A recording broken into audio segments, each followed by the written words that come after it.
morning, guys.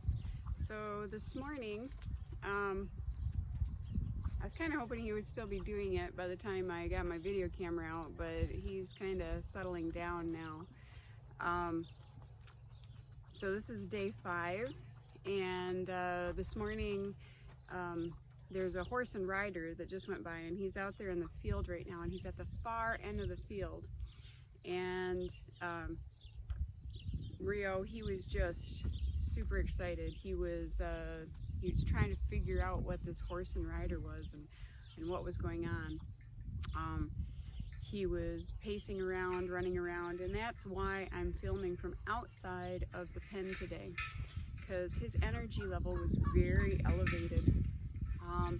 So that kind of brings me to something that I wanted to talk about today that I don't know if I've done a very good job of explaining why I am sharing about horses and horsemanship on Live Aware Now. So when I am with him, when you're with any horse, but when I am with him or any of these Mustangs, my level of presence and my level of mindfulness has to be very much on point. I have to be completely present and completely mindful of both his state and my own. I have to watch him and how he's doing right now. So even like I'm talking to you right now, I'm keeping track of where he's going in the pen behind me. Monitoring his energy and monitoring his reactions. And then on the flip side, I'm also having to do a lot of deep introspection into my own state as well. How am I feeling? Am I getting anxious or worried or tense because of his actions? And I'm outside of the fence right now because I want to be able to focus on recording and not worrying where he is and what he's doing. With him as excited as he was, I could have put myself into a dangerous spot just by not paying attention as closely to him as I usually do. Especially when you have a stimulus like the other horse that's causing him to, get excited. As you can tell now, he's over there, he's chewing on his hay net. So he's kind of relaxed now after, kind of getting an idea that that horse is down there at the other end of the pasture, and the horse and rider, and that, he can go back to eating. So in my fear series, I explained the difference between the parasympathetic and the sympathetic nervous systems. So being able to watch him, you get a really good visual. He is going into a parasympathetic response right now. He is relaxing, his head is coming down, he's walking, but it's more of a calm walk. He's able to go over and eat. Those are all things that kind of settle more into that parasympathetic system.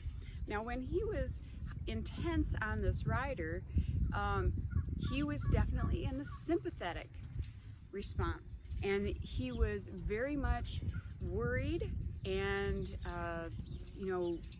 wanting to figure out if that horse and rider was a threat to him.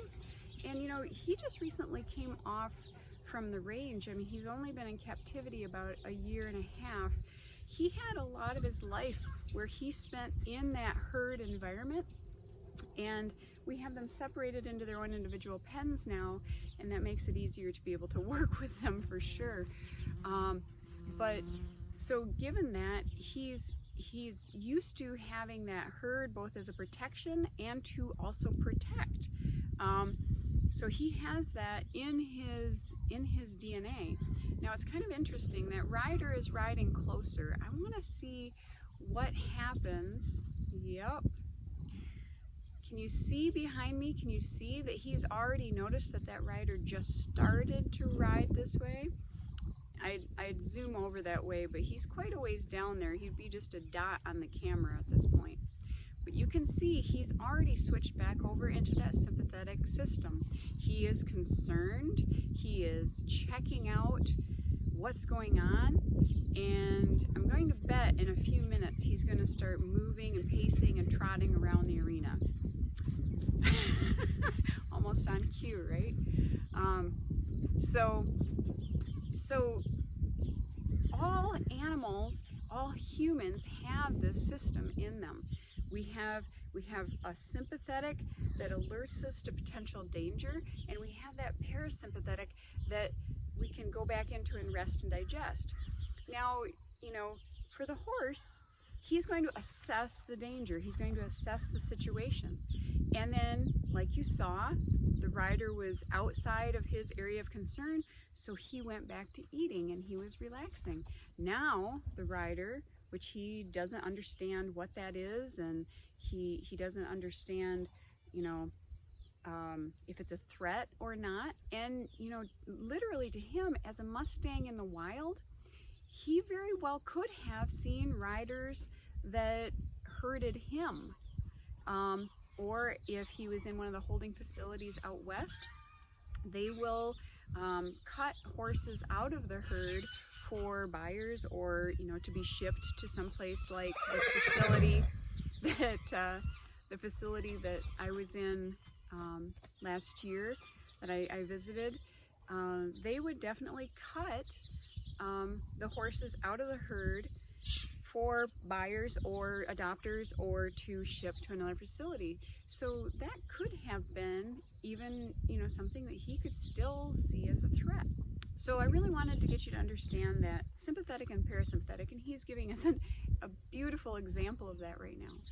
And the other piece I really wanted to explain is the mindfulness that you have to bring when you're with a horse, and especially a horse like this, and that it's a wonderful place to practice it. We've been doing 3-hour blocks in the morning and at night. You know, I got here early, I cleaned out his pen, he's hayed, he's watered. So I'm ready to start that 3-hour block when the course begins. So we do a 3-hour block in the morning and in the evening. And for those 3 hours, I am in complete mindfulness. I am in the present moment, because if I am not, I put myself into potential harm.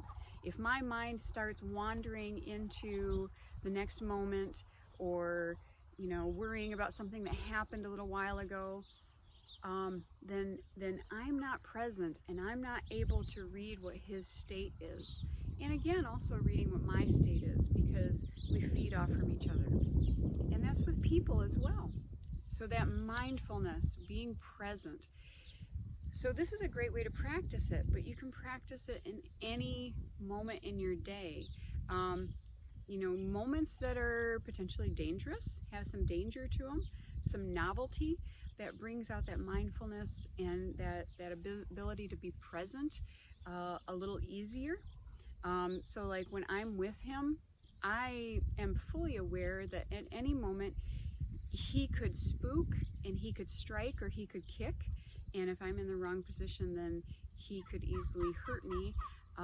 So that brings that danger level up a little bit. And we tend to be able to be mindful a little easier when we're in those a little bit more dangerous situations.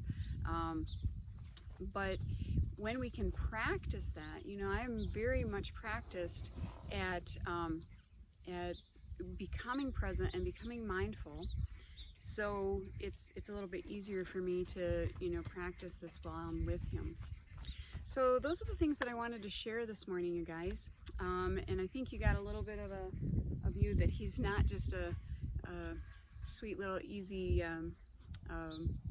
you know, domestic horse. He definitely has wild horse left in him. So I'm going to get ready for the course. Thank you guys for following along, and I'll continue to share as we go. It's going to be an exciting day. Got lots more that we're going to work with him. Yeah, thank you guys. Have a great day. Mwah. Bye.